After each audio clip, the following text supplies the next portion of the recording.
जब कभी कोई कंप्लेंट फाइल की जाती है, परिवाद फाइल किया जाता है, या मान लीजिए 156(3) सीआरपीसी से आपकी एफआईआर ही दर्ज हो जाए, तो अगर चाहे 156(3) सीआरपीसी से आपकी एफआईआर दर्ज हो जाए, या मान लीजिए आपने कंप्लेंट केस फाइल किया है 190 सीआरपीसी के अंतर्गत या 156(3) सीआरपीसी का जो प्रार्थना पत्र है उसे मजिस्ट्रेट ने या स्पेशल कोर्ट के जो पीठासीन अधिकारी है उसने 190 सीआरपीसी के अंतर्गत एज ए कंप्लेंट पंजीकृत कर लिया है।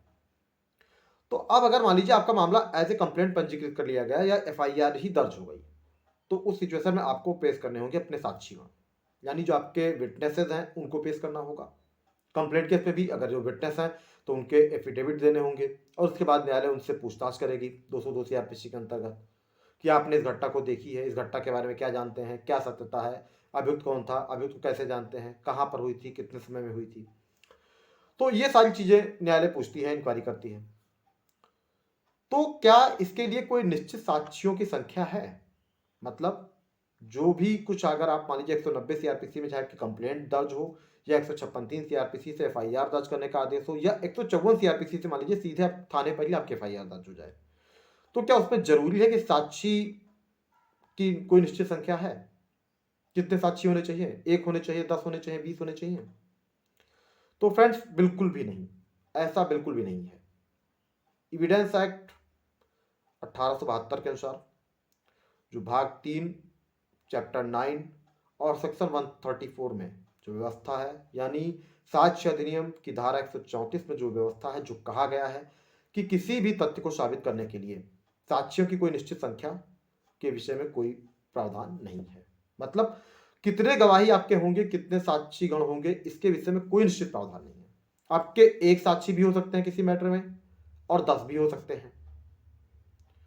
तो इसलिए ये ध्यान रखिए कि आपका कोई भी मैटर हो, तो अगर आपके पास मान लीजिए एक ही साक्षी है, तो ऐसा नहीं कि उसे कोर्ट स्वीकार नहीं करेगी, उसे भी स्वीकार किया जाएगा, और अगर 10 हैं तो भी स्वीकार किए जाएंगे।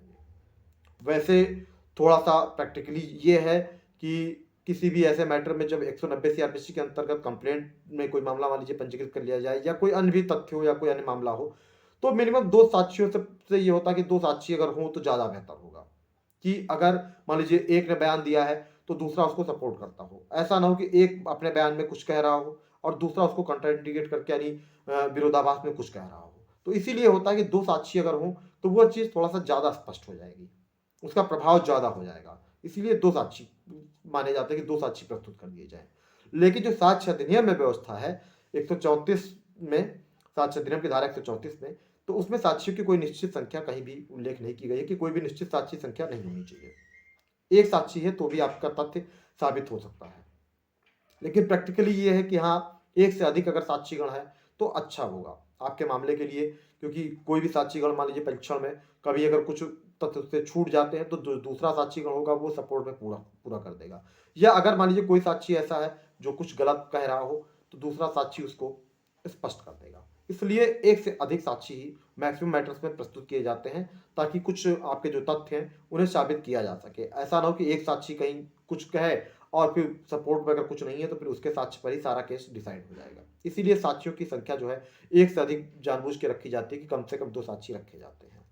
तो फ्रेंड्स, अगर आपको ऐसे जेन्युइन कंटेंट देखने हो, लीगल कंटेंट देखने हो, आपको लीगल कोई जानकारी चाहिए तो वीडियो को लाइक करें, चैनल को सब्सक्राइब करें, ताकि आगे भी आपको ऐसे जेन्युइन कंटेंट, लीगल कंटेंट देखने को मिलते रहें।